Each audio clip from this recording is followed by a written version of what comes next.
তো লাস্ট ক্লাসে আমরা হচ্ছে একটা টিম্বারের প্রিজার্ভেশন কেন দরকার সেটা দেখছিলাম এবং প্রিজার্ভেশন কি জিনিস সেটা দেখছিলাম। তো প্রিজার্ভেশনটা কিভাবে করে সেটা এখন দেখব।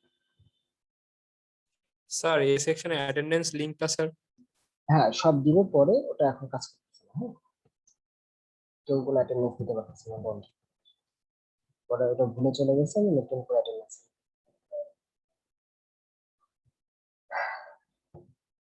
তো কিভাবে আমরা প্রিজার্ভেশন করব সেটা হচ্ছে আজকে শুরু হবে সেখান থেকে। প্রিজার্ভেশন কিভাবে করব, কি কিভাবে করা যেতে পারে প্রিজার্ভেশন। প্রথম পদ্ধতি হচ্ছে চারিং। চারিং, চার কথাটার মানে হচ্ছে চার। চার মানে কি জানো? কয়লা। হুম, চার বলতে বোঝাচ্ছে কয়লা। তো এখানে আমরা হচ্ছে কিভাবে আহ এই পদ্ধতিটা করবো। ধরো একটা কাঠ আছে, এই কাঠটার বাইরের পাশটা একটু আগুন দিয়ে পোড়াইয়া, অল্প কিছু পাশ বাইরের পাশটা আগুন দিয়ে পোড়াইয়া আমি একটু কয়লার মতো বানাই দিই। তো যদি কয়লার মতো হয় তাহলে ভিতরে তো ভিতরে ইনসেক্ট যাওয়ার কোনো আহ পথ থাকবে না, বা যেহেতু কোনো ময়েশ্চার নাই, তো বাইরে থেকে এখানে যেতে পারবে না পোকামাকড় গুলো। তো এই কারণে অনেক সময় হচ্ছে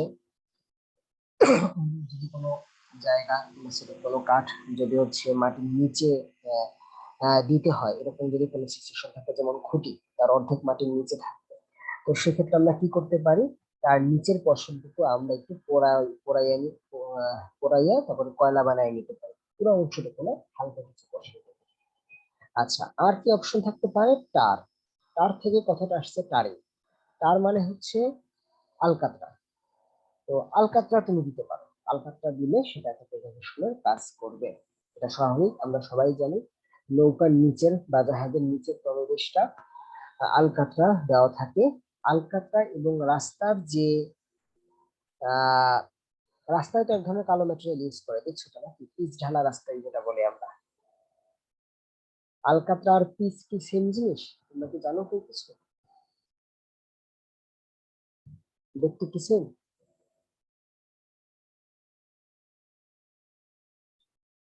দেখতে কালো, হ্যাঁ, কিন্তু সেম না। আলকাতরা হচ্ছে একটু লিকুইড টাইপের, নর্মাল টেম্পারেচারে আলকাতরা থাকবে হচ্ছে লিকুইড। সরি, কিন্তু নর্মাল টেম্পারেচারে পিচ যেটা দেখতে পাও তোমরা, সেই পিচটা কিন্তু লিকুইড থাকে না। তাকে কি করতে হয়, তখন তোমরা একটু যে প্রথমে এটাকে আগুন দিয়ে পোড়াইয়া গলাইয়া তারপরে রাস্তায় অ্যাপ্লাই। তার মানে ওটা কিন্তু নর্মাল টেম্পারেচারে লিকুইড থাকে না আলকাতরার মতো। তো পিচটাকে ইঞ্জিনিয়ারিং ভাষায় কি বলে জানো তো?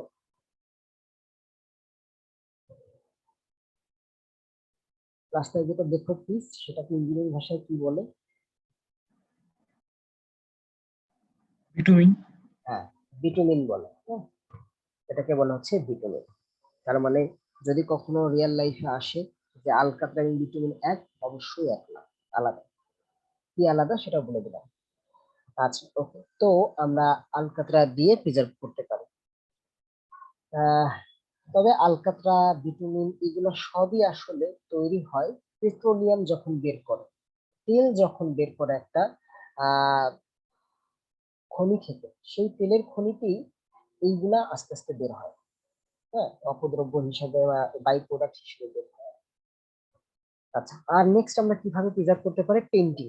অবশ্যই এটা তো বোঝাই যাচ্ছে, পেন্টিং করে, পেন্টিং করলে একটা লেয়ার উপরে থাকে, তো আর একটা সুবিধাও পাওয়া যায় পেন্টিং এর, দেখতে সুন্দর। অ্যাস্থেটিক, অ্যাস্থেটিক কথার মানে হচ্ছে দেখতে সুন্দর, সৌন্দর্যবোধ একটা তার পারপাস আছে। আর একটা হচ্ছে পদ্ধতি হচ্ছে ক্রিওসোট অয়েল, এক ধরনের তেল। হ্যাঁ, তো ক্রিওসোট অয়েলও ইউজ করা যেতে পারে, এবং তুমি কেমিক্যাল সল্ট ইউজ করতে পারো, যেটা ক্রিওসোট ট্রিটমেন্টের চেয়ে একটু সস্তা। আরেকটা নেক্সট যেটা আছে সেটা হচ্ছে আস্কু ট্রিটমেন্ট। আস্কু ট্রিটমেন্ট কথাটা, আস্কু ট্রিটমেন্ট কেন বলতেছে, কারণ হচ্ছে দেখো এখানে কপার আছে আর আর্সেনিক আছে, সেখান থেকে নামটা আসছে আস্কু ট্রিটমেন্ট। তো আর কি থাকতে পারে এখানে? ক্রোমিয়াম, হ্যাঁ, পটাশিয়াম ক্রোমিয়ামের একটা মিশ্রণ। তো এই সমস্ত কিছু মিশ্রণটাকে একসাথে যদি দাও সেটাও একটা তোমার প্রিজার্ভেশন বা প্রিজারভেটিভ হিসাবে কাজ করবে।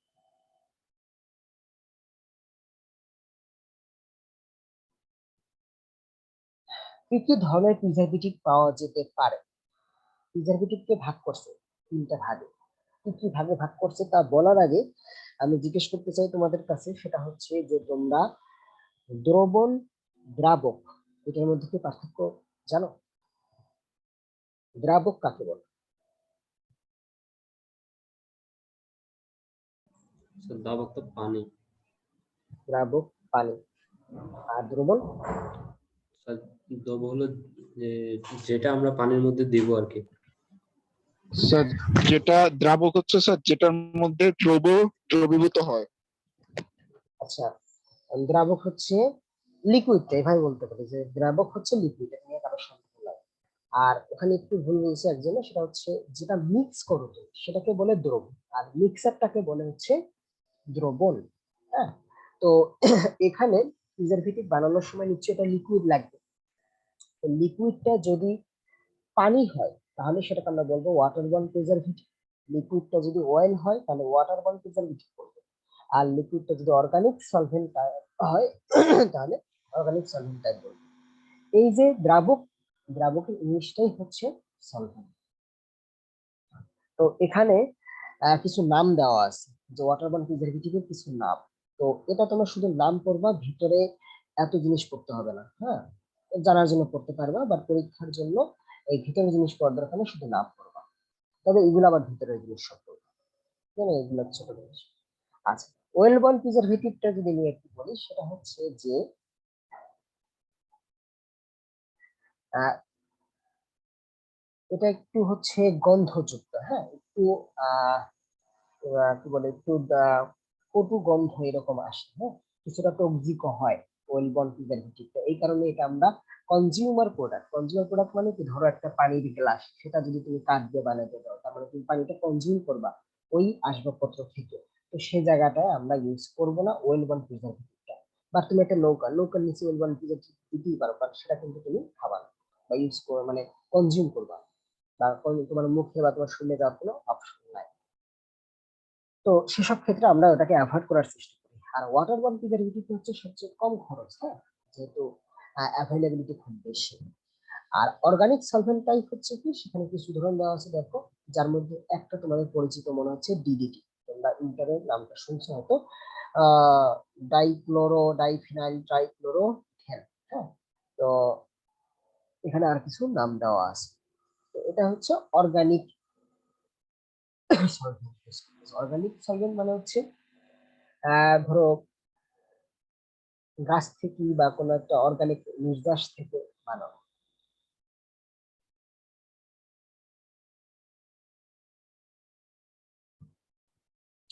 ন্যাচারাল প্রিজারভেটিভ নেক্সট, যেটা তিনটে ভাগে ভাগ করছে, তিনটা না ভুল বলছে, আর একটা আছে, সেটা হচ্ছে ন্যাচারাল প্রিজারভেটিভ।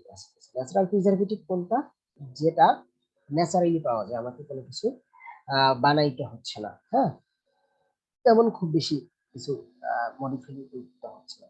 যেমন তোমরা গ্রামের বাড়িতে কাঠের বাড়ি ঘর যদি দেখে থাকো, সেখানে দেখবা যে কাঠের বাড়িতে বেড়া, মানে হচ্ছে দেয়ালটা বাঁশের, বাঁশটাকে চিকন চিকন করে কাটে, হ্যাঁ, চিকন চিকন করে কেটে সেটাকে বলে তারপরে বেড়া বানায়। তো সেই বেড়াটার গায়ে গোবরের লেপ দেয় বা মাটির লেপ দেয়, দেখছো কেউ?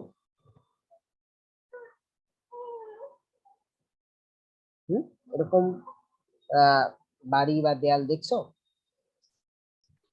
স্যার কিরকম স্যার? এই যে বললাম যে গ্রামের বাড়িতে দেখবা হচ্ছে কাঠের ঘরে অনেক সময় দেয়ালটা যেটা বানায় সেই দেয়ালটায় বাঁশের বা বাঁশের ছোট ছোট কেটে বাঁশের মানে চাষ বলে ওটাকে আর কি, হ্যাঁ, ওটা দিয়ে হচ্ছে বুনে একটা বেড়া টাইপের বানানো হয়, পাটির মতো বানানো হয়। বেড়া বলে আর কি স্যার, বুঝতে পারছি, হ্যাঁ দেখছি স্যার। তো সেই বেড়াটার বাইরে আবার একটা লেপ দেয়, এটা তো দেখছো মনে হয়, জি স্যার, মাটির গোবর দিয়ে লেপ একটা দেয় আর লেপ কি। দেয় বা মাটি জি দেয়। স্যার। কেন দেয়? মাটি। এটা একটা প্রিজারভেটিভ এর কাজ করে, বোঝা গেল? আরো অনেক সুবিধা থাকতে পারে, বাট একটা সুবিধা হচ্ছে তার বা একটা কাজ হচ্ছে তার, আহ সেটা একটা প্রিজারভেটিভের কাজ করে।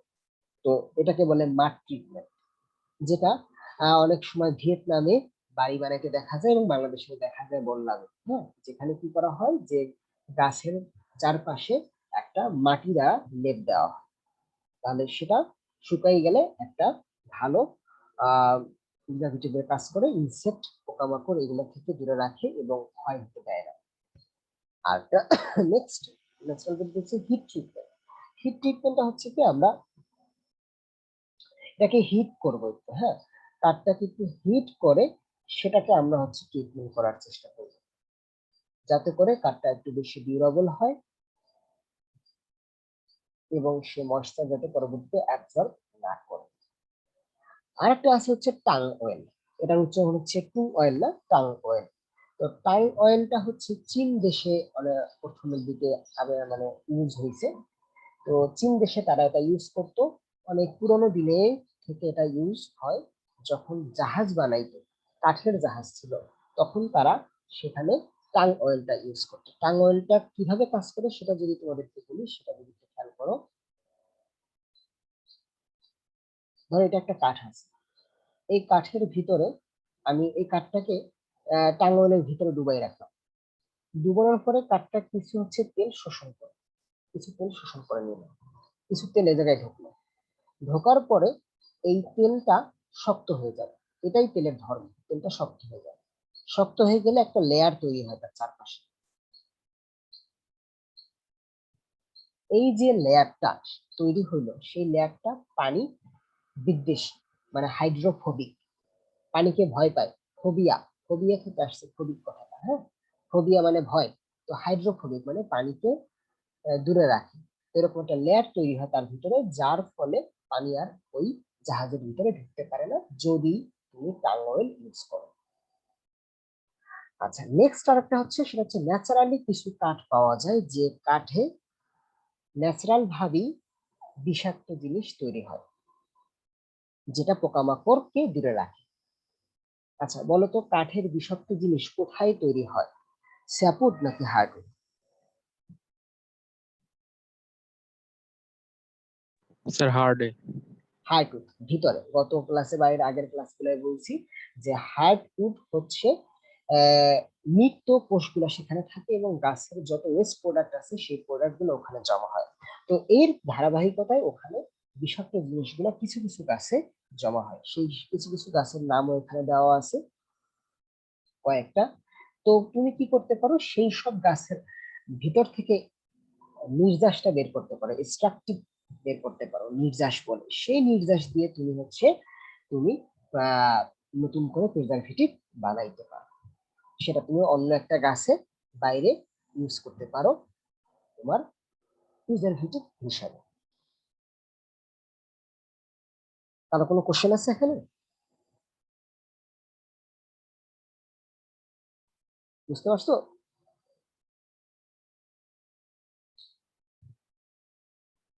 আচ্ছা,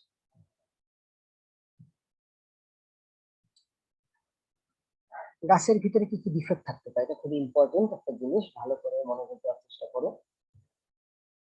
গাছের ভিতরে কি কি ডিফেক্ট থাকতে পারে?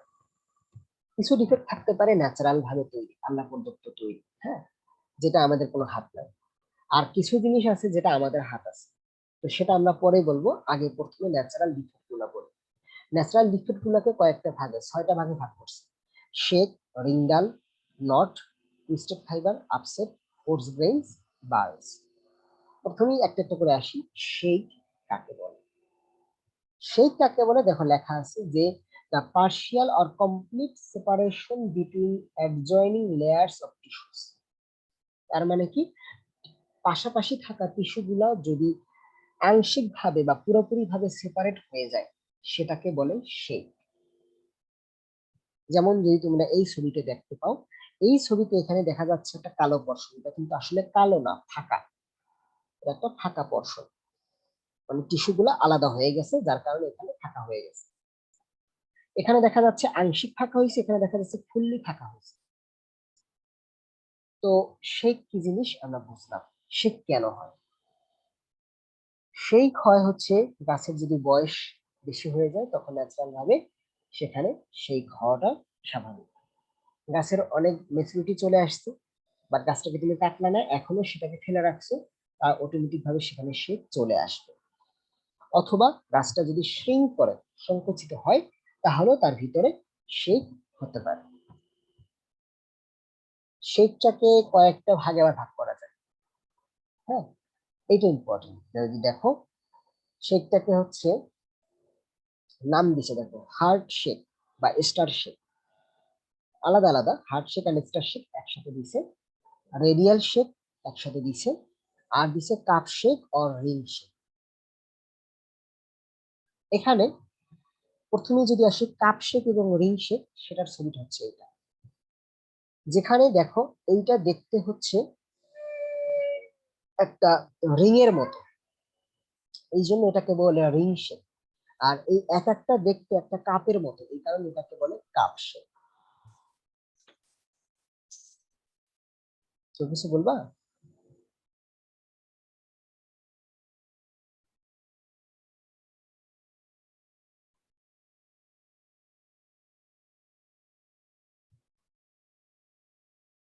তাহলে এখন এটা কেন হয় দেখো, caused due to sudden increase of moisture. Moisture যদি হঠাৎ করে খুব বেড়ে যায়, হঠাৎ করে সে খুব বেশি পানি শোষণ করলো, এরপরে আবার হঠাৎ করে সে খুব বেশি ড্রাই হয়ে গেল, তাহলেই এই সমস্যা হবে। তখন এখানে মাঝখানে ফাঁকা জায়গা দেখা যায়।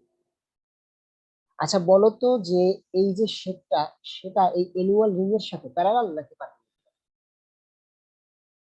প্যারালাল। প্যারালাল? এখানের যে শেপ দেখতে পাচ্ছ সেটা নিশ্চয়ই এরকম মনে হচ্ছে না তোমাদের দেখতে? সেটা দেখতে কি প্যারালাল না পারপেন্ডিকুলার রিং এর সাথে? পারপেন্ডিকুলার। পারপেন্ডিকুলার। ওকে, তাহলে রেডিয়াল শেপ বলতেছি সেটা। কিন্তু হার্ট শেপের ছবিটা এখানে দেওয়া নাই, আমি আঁকতেছি এখানে। এটাও দেখবা দেখতে এই রিং এর সাথে দেখতে এটাও পারপেন্ডিকুলার। তাহলে দুইটাকে কিভাবে আলাদা করব সেটা একটু ভালো করে খেয়াল করো। কি বলছে? Radial speed which extend from the bark towards the centre. তার মানে শুরু হচ্ছে কোথায়, শেষ হচ্ছে কোথায় বলো?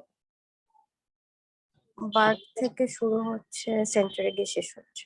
হ্যাঁ, সাল থেকে শুরু হচ্ছে ফাটলটা এবং সেন্টারে গিয়ে শেষ হচ্ছে। তোমরা কি সিআইডি দেখো? আগে দেখতাম। আচ্ছা, তো সিআইডি তে ওই যে একটা আঘাতের ঘা দেখে বলতো না যে চাকু কি ভিতর দিয়া, মানে গুলি ভিতর থেকে মানে বাইরে থেকে ভিতরে ঢুকছে নাকি এপার ওপার বের হয়ে গেছে, খুব একটা কি ছিল। নাহলে এরকম একটা ছিল যে সে কি নিজে আত্মহত্যা করছে ছুরির আঘাত দেখে, বলতো যে ছুরির আঘাত দেখে সে নিজে আত্মহত্যা করছে না আর একজন চাকু দিয়ে মারছে, কিভাবে বলতো দেখে বলো তো? স্যার ওই যে পেনেট্রেট করে বের হয়ে যেত। আইডেন্টিফাই করতে কিভাবে, কি বলতো? আচ্ছা দেখি, আমি যদি ছবি আঁকি, দেখো বুঝো না, এটা একটা ছবি আঁকলাম, হ্যাঁ, ফাটলটা কিন্তু বড় করে দেখাচ্ছে, তোমাদের বড় করেই দেখাইতে হবে, তোমাদের এই ছবি আঁকতে চলবে না। এরকম একটা ছবি, আর একটা ছবি হচ্ছে এরকম একটা ছবি, দুইটাই মানে ফাটল মনে হচ্ছে। একটু জুম করলে ধরে দেখতে এরকম লাগবে, আতস কাচ দিয়ে জুম করলে দেখতে এরকম লাগছে। এখন বলো কোনটা কারেক্ট, প্রথমটা নাকি দ্বিতীয়টা? রেডিয়াল শেপ বলতে কোনটাকে বোঝায়?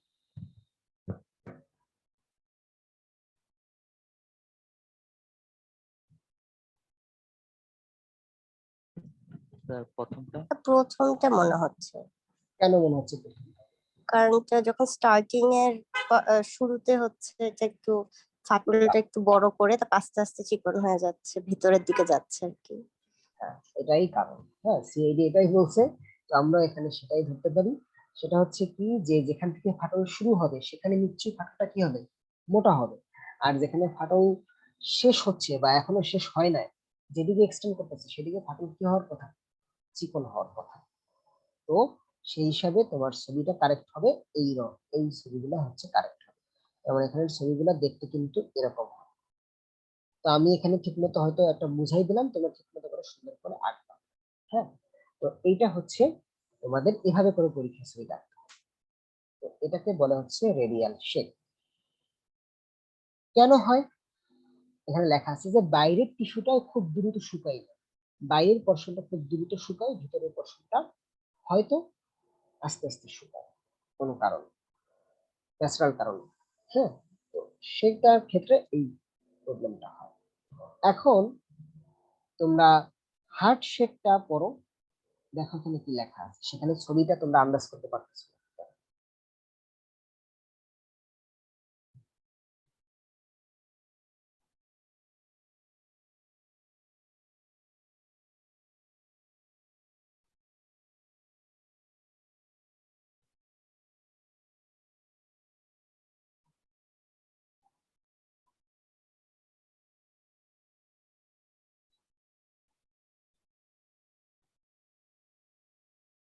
এটা আন্দাজ করতে পারছো এর ছবিটা কি হবে?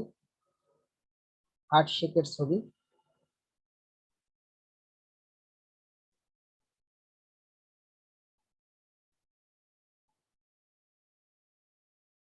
হার্ট শেপটা শুরু হচ্ছে কোথায়, শেষ হচ্ছে কোথায়, সেটা মনে রাখতে হবে।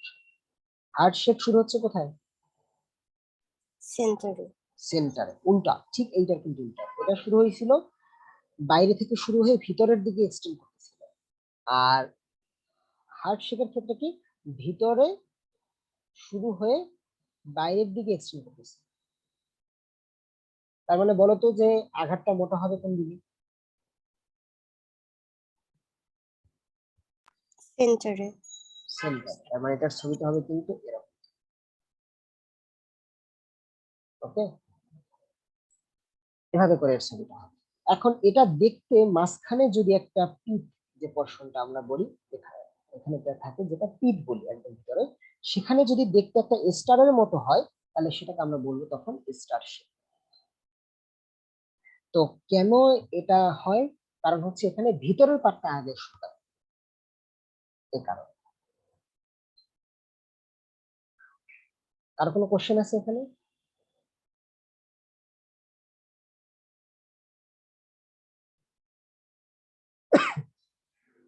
আচ্ছা, তাহলে আমাদের প্রথম পোর্শনটা হয়ে গেল শেপ। বাকিগুলো যদি এবার আমরা দেখি, বাকিগুলোর ডিফেক্টটা দেখতে কিরকম। রিং ডাল দেখতে কিরকম দেখো। ধরো ছোটবেলায় হচ্ছে একটা বাচ্চা, সে হচ্ছে একটা গাছে আঘাত করছিল কুড়াল দিয়া বা কোনো একটা কিছু একটা দিয়া, গাছটা পুরোপুরি মারা যায় না, সে আস্তে আস্তে বড় হচ্ছে।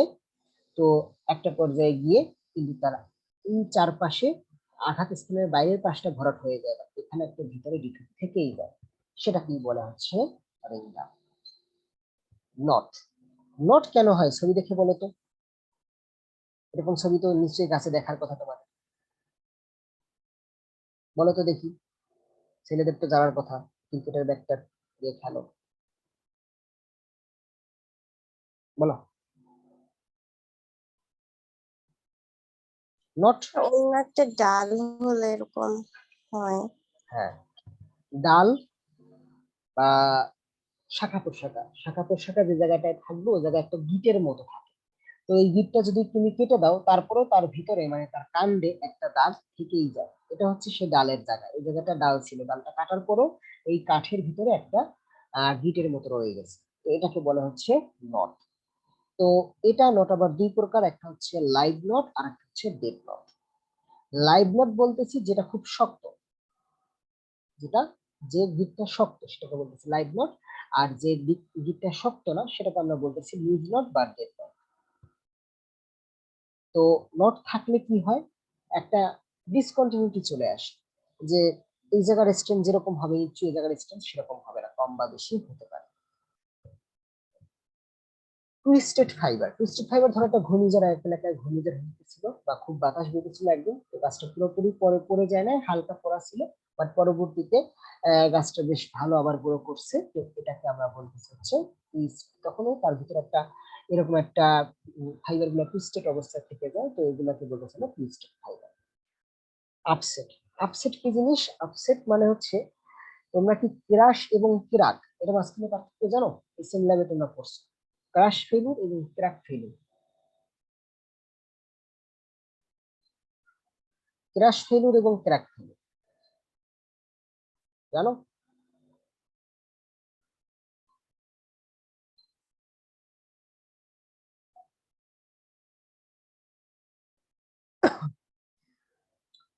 ক্র্যাশ ফেলুর হচ্ছে, আচ্ছা ক্র্যাকটা কি? ক্র্যাক মানে ফাটল, জাস্ট এরকম করে দুই ভাগ হয়ে যাবে ফাটল। আর ক্র্যাশ মানে হচ্ছে গুঁড়ো গুঁড়ো হয়ে যাওয়া বা ব্রাশের মতো হয়ে যাওয়া। তো আপসেট হচ্ছে আসলে ক্র্যাশের মতো, তার মানে এই জায়গাটায় কিছু ব্রাশের মতো ফাইবার, সেটাকে বলতেছে হচ্ছে আপসেট। এই ছবিগুলো কিন্তু সব তোমাদের পরীক্ষায় আসতে পারে। তো তোমরা তোমাদের মতন করে সুন্দর করে ছবি বুঝে, তোমার এখানের মতো করে নিচু ছবি আঁকতে পারবে না, তো নিজেদের মতো করে সুন্দর হয়, আমাকে বোঝানো সম্ভব হয় এরকম ছবি আঁকবা। আচ্ছা, এরপর হচ্ছে বাল। বাল বা বাজ মানে হচ্ছে মোটা হয়ে যাওয়া। তোমরা বালস ফেরুলো পড়ছিলা এসএম ল্যাবে, একটা কাঠকে যদি এরকম চাপ দাও তাহলে এটা যদি এরকম মোটা ব্যারেলের মতো হয়ে যায় তখন সেটাকে বলো তোমরা ব্যারেল ফেলুর বা বালস ফেলুর। তো এখানে দেখো গাছে যদি কোনো কারণে এটা টিউমারের মতো হয়ে যায় তাহলে সেটাকে আমরা বলতেছি বাল অথবা এক্সপ্রেসেন্স বা বার। আচ্ছা, কোর্স গ্রেন। কোর্স গ্রেনটা কি? কোর্স গ্রেনটা হচ্ছে, ধরো অ্যানুয়াল রিং, কাঠের একটা কাঠের অ্যানুয়াল রিং গুলো দেখতে পাচ্ছি এরকম।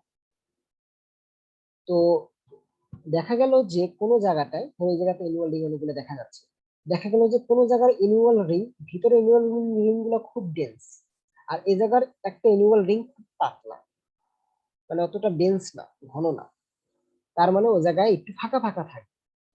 হ্যাঁ, এরকম থাকবে ও জায়গাটায়, একটু ফাঁকা ফাঁকা থাকবে, চোখের দেখাই মনে হবে যে অতটা ডেন্স না। তো এই ঘটনাটাকে বলে হচ্ছে কোর্স গ্রেন, যে একটা জায়গায় একটু ফাঁকা ফাঁকা থাকবে বা ঘনত্বটা কম থাকবে। এটা কেন হয়? এটা হতে পারে যে ওই জায়গাটায় হয়তো কোনো সময় বা ওই বছরে হয়তো রিংটা খুব বেশি গ্রোথ করে ফেলছিল কোনো একটা কারণ, হঠাৎ করে সে খুব বেশি গ্রোথ করে ফেলছিল, যার কারণে হয়তো ডেন্স হওয়ার সুযোগ পায় না। বুঝতে পারছো?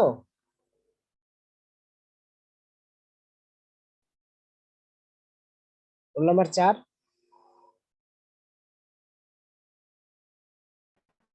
Yes, sir. বুঝতে পারছো? জি, আচ্ছা, এতক্ষণ যা দেখলাম সেটা হচ্ছে ন্যাচারাল ডিফেক্ট, তার মানে গাছে কি কি ন্যাচারাল ডিফেক্ট হয়। এখন ধরো গাছটা যখন আমরা কাটলাম তখন তার ভিতরে কোনো ডিফেক্ট ছিল না, বেশ ভালো। এরপরে গাছটাকে আমরা সিজন করলাম, প্রিজার্ভেশন করলাম। হ্যাঁ, এই সিজন প্রিজার্ভেশন করার সময়ও ডিফেক্ট চলে আসতে পারে, সেই ডিফেক্ট গুলো কিন্তু ন্যাচারাল ডিফেক্ট না, আমাদের সিজন বা প্রিজার্ভেশন করার ফলে তার ডিফেক্ট হয়েছে। তো এগুলাকে বলা হচ্ছে যে defect after the tree has been cut, তার মানে ট্রিটা কাটার পরে।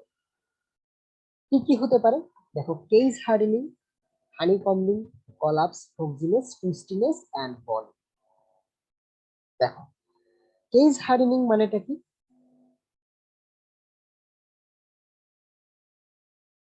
ডিউরিং ক্লিন সিজনিং, তার মানে চুল্লিতে যে সিজন করো সেই সিজনের সময় হতে পারে যে গাছের বাইরের সাইডটা খুব বেশি হার্ড হয়ে গেছে, আর ভিতরের ছাদটা, ভিতরের যে পার্ট সেটা তখনও কিছুটা আর্দ্র, তো সেক্ষেত্রে তার ভিতরে এই সমস্যাটা দেখা দিতে পারে।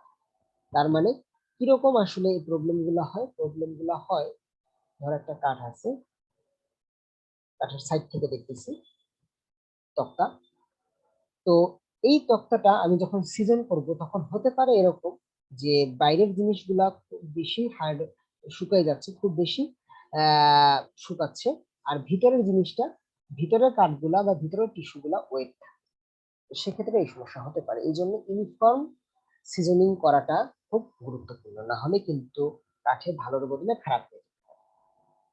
হানি কম্বিং মানে হচ্ছে এরকম ফাটল থাকে, ছবিতে তোমরা দেখতে পাচ্ছ কিরকম ফাটল, এরকম ফাটল রাস্তাঘাটে বা ফার্নিচারের দোকানে গেলে অনেক দোকানই এরকম কাঠ দেখতে পাওয়া যায়, যে সিজনিং করার ফলে আসলে কিন্তু এটা ফাটল ধরছে। এটা কিন্তু গাছটা যখন কাটছে তখন কিন্তু এই ফাটল ছিল না, সিজন করার ফলে হচ্ছে এই ফাটলটা হচ্ছে।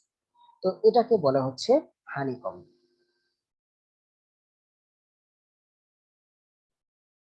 এটাও কেন হয়? এটাও একই কারণে হয়, ইনকারেক্ট ক্লিন সিজনিং এর কারণে। ঠিক মতো তুমি সিজন করো না, তাই করতে পারো না।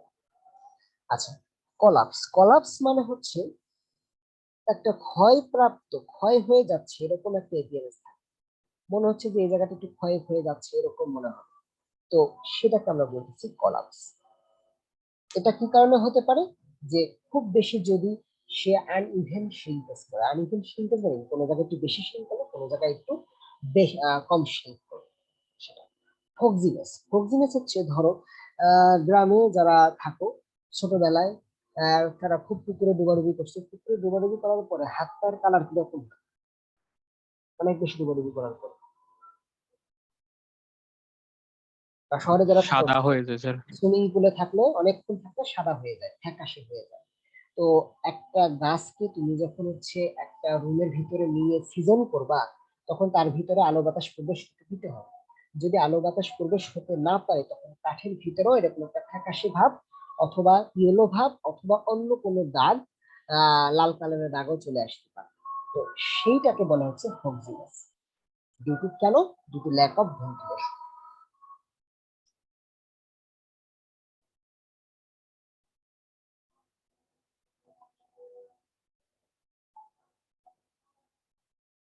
ওকে, আচ্ছা, এবার আসি গাছের কি কি রোগ।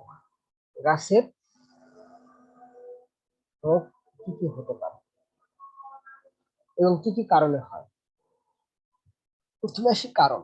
তুমি যদি গাছটাকে খুব বেশি বারবার ভেজা বা শুকনো কন্ডিশনে রাখো, তাহলে কিন্তু গাছে সমস্যা হবেই। যেমন বাথরুমের দরজা এখন কি আর কাঠ দিয়ে কেউ বানায়? বাথরুমের দরজা না স্যার। এখন এখন কিন্তু প্লাস্টিক প্লাস্টিক। বানায়। কারণ কি? বাথরুম হচ্ছে এমন একটা জায়গা যেখানে বারবার ড্রাই হচ্ছে কাঠটা এবং বারবার আহ, সেটা হচ্ছে ভিজে যাচ্ছে, যার ফলে এই কাঠটা কিন্তু বেশি দিন টিকে না। এর কারণে ওখানে এখন অন্য ধরনের প্লাস্টিকের ইউজ করা অথবা অন্য আরো নতুন অ্যাডভান্স কিছু আসছে, প্লাস্টিক উড বলতেছে, আবার আমরা দেখবো সেটা। তো এই ধরনের জিনিসগুলো ইউজ করতেছে। আর কি কারণে হতে পারে? Defective season.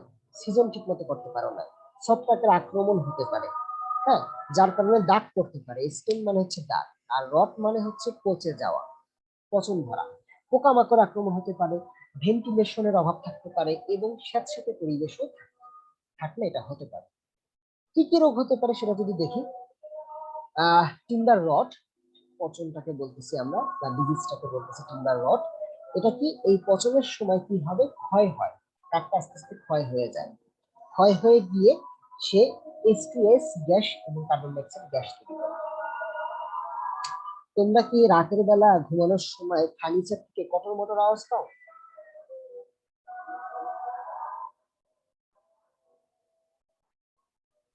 ঘুণ ঘুণ ধরে যায় এমন কিছু বলে সম্ভবত। হ্যাঁ, কটর মটর আওয়াজ মানে হচ্ছে আসলে ঘুনে পোকা কাঠ খাচ্ছে, এরকম কিছু একটা বলে। তার মানে আসলে ওখানে পোকারা আক্রমণ করছে, যার ফলে কাঠটা কি হয়? গুঁড়ো গুঁড়ো হয়ে যায়, পাউডারের মতো হয়ে যায়। তো যদি এরকম পাউডারের মতো হয়ে যায়, তখন সেটাকে বলা হচ্ছে ড্রাই রট। যদি টিম্বার টিস্যু গুলা পাউডারের মতো হয়ে যায়। কি কারণে হতে পারে? বললামই যে ছত্রাক এইসবের আক্রমণের কারণে এটা হতে পারে। তাহলে এর প্রতিকার কি?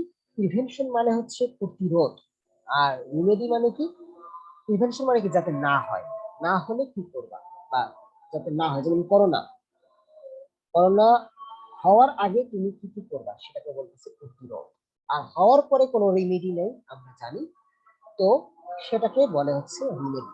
যে হয়ে গেলে কি করো, সেটাকে বলে প্রতিকার। তো প্রতিরোধ কি? প্রতিরোধ হচ্ছে এটাকে ভালো করে সিজন করতে হবে। কাঠটাকে তোমার যদি এই ঘুনে পোকা না ধরতে হয়, তাহলে এটাকে সিজন করতে হবে এবং এটাকে ভালো এয়ার সার্কুলেশনের মধ্যে দিয়ে সবসময় রাখতে হবে। আর যদি হয়ে যায় তাহলে কি করতে হবে? তখন এটাকে কিছু প্রিজারভেটিভ দিতে হবে বা পেইন্ট করতে হবে, হ্যাঁ, বা আবার নতুন করে তোমাকে সিজন করতে হবে হাই টেম্পারেচার। আচ্ছা, ওয়েট রট হচ্ছে কি? যে বারবার ভিজে এবং শুকায়, এর কারণে তার ভিতরে যে ক্ষয় দেখা দেয়, সেটাকে বলা হচ্ছে ওয়েট রট। তো এটা প্রিভেনশন কি? এটা প্রিভেনশন হচ্ছে এটাকে ভালো করে সিজন করতে হবে একই রকম। এবং তুমি চাইলে আরো একটু প্রিভেনশন নিতে পারো, সেটা হচ্ছে কি আলকাতরা দিয়ে এটাকে ঢেকে রাখতে পারো।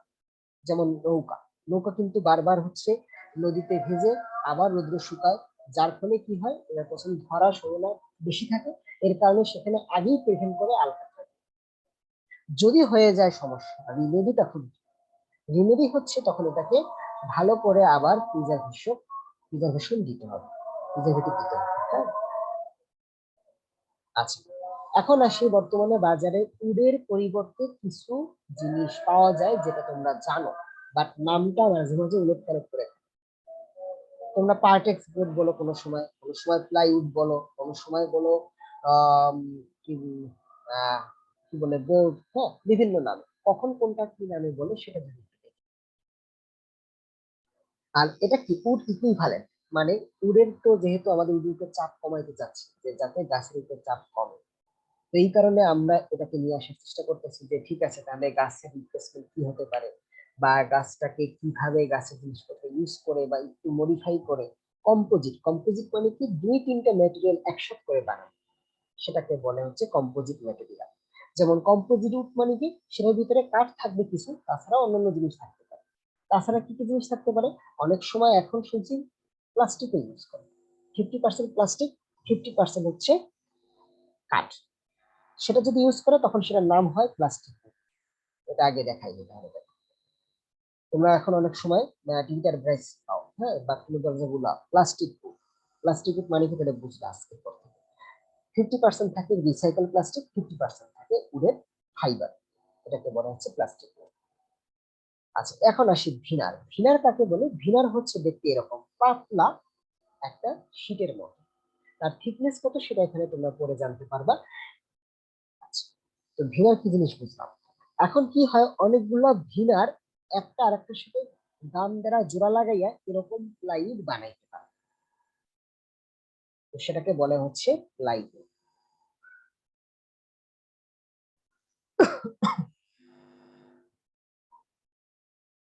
অ্যাডহেসিভ কথাটার মানে হচ্ছে গাম টাইপের জিনিস। হ্যাঁ, তো তো এগুলোর সুবিধা কি? এগুলোর সুবিধা আছে নিশ্চয়ই, নর্মাল গাছের তুলনায় এই গাছের সুবিধা আছে, মানে এই জিনিসের সুবিধা আছে নিশ্চয়ই, দামে অন্যরকম হবে এবং এর শিল্পের ট্র্যাকিং কম হবে, সিজন করার দরকার পড়তেছে না, হ্যাঁ, অনেক কিছু সুবিধা থাকে।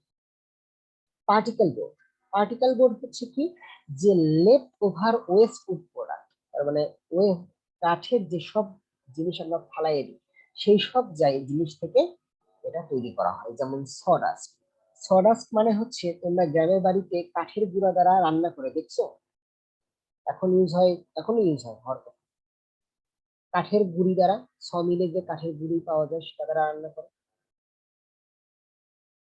কারো বাসায় দেখেছি। রান্না করে।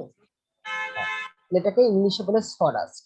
ওকে, তো সেই জিনিসগুলো যদি তুমি ইউজ করে মিক্স করে বানাও তাহলে সেটাকে বলতেছে particle. Medium density fibre board এবং পার্টিকেল বোর্ডের মাঝখানে যদি ছবিটা দেখো তাহলে বুঝতে পারবে, এটা পার্টিকেল বোর্ডের উপরে মানে 3D ভিউ দেখাচ্ছে, আর এখানে একটা তার সেকশন ভিউ দেখাচ্ছে, তার মানে তার এখান থেকে হয়তো তাকাচ্ছে, তার সেকশনটা দেখতে কিরকম সেটা দেখাচ্ছে, সেটা এখানে জুম করে দেখাচ্ছে। কি মনে হয় বলো তো, কার ডেনসিটি বেশি এই প্রথম ছবিটা এবং এই ছবিটার মধ্যে? ডেনসিটি কার বেশি? ছবি দেখে কি মনে হচ্ছে? ডেনসিটি মানে ঘনত্ব, বলো। তার উপরেটার। উপরেরটা। তো এরকম ডেনসিটির উপর ডিপেন্ড করে নামটা ভিন্ন হয়ে যায়। এবার পার্টিকেল বোর্ডটা দেখতে দেখো একটু ফাঁকা ফাঁকা আছে, ডেনসিটিটা কম। আর এইটা, এটা একটু মিহি, কি সুন্দর দেখতে মনে হচ্ছে, হ্যাঁ, মনে হচ্ছে তিলের খাজার মতো।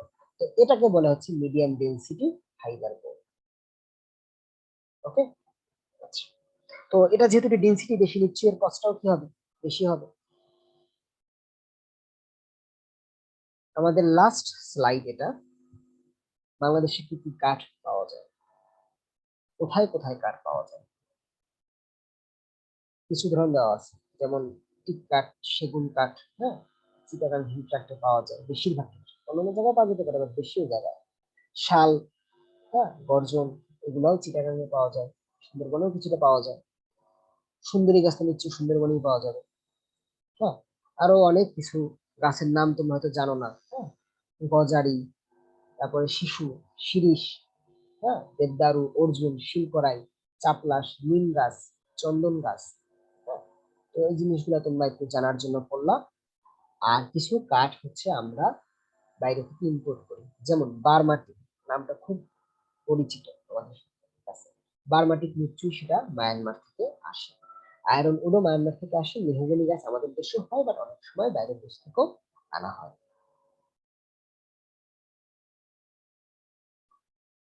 তাহলে তোমাদের টিম্বার চ্যাপ্টারটা হচ্ছে এখানে শেষ। আর কোনো কোশ্চেন থাকলে করতে পারো।